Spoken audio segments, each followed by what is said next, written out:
Welcome to Study Basics, Day 405. Again, we're defining study here as the process of taking in information to repeat for evaluation. Or get the info, spit it out, and get a grade. Yesterday I asked you, when studying or working on a project, how can you best study on what will get you the most points for the least effort? And then I asked, what's the worst way to do this? A couple of days ago we went over organizing the information, and yesterday we went over prioritizing the information. Today we'll move on to step 3, which is evaluating the information. And by evaluating, I mean a self-evaluation, seeing what we already know versus what we don't know.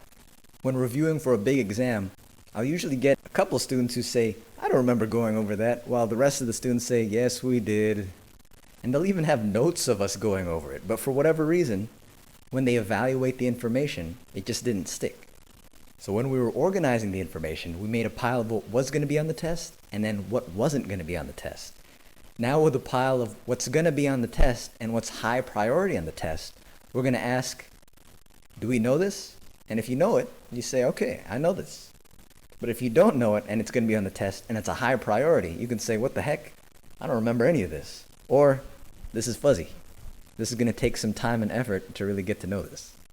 The stuff you know, you could probably mark with a star or some kind of highlighter, however you want to do that. The stuff you don't know, you might want to make, again, a special note. I'm not sure how you want to do that, maybe a sticky tab or paper clip, however you want to do that, that says, well, I really need to invest some time and energy to know this because it's a high priority and it's going to be on the test.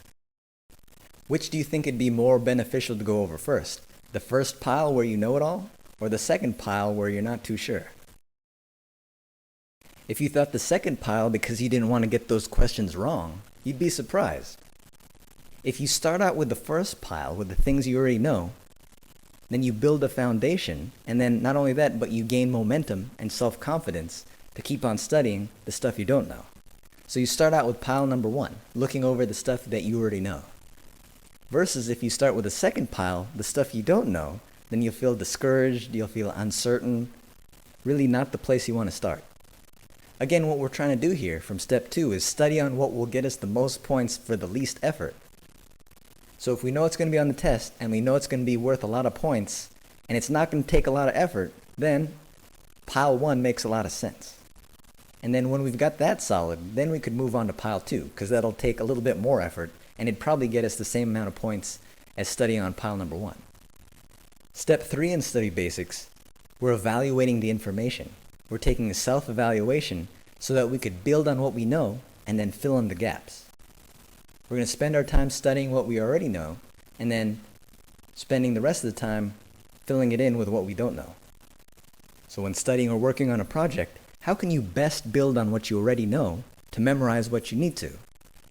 If you've taken any notes, if you've attended any lectures, there's already information inside of you. You know something's going on. So how can you best build on what you already know to memorize what you need to? And then what's the worst way to do that?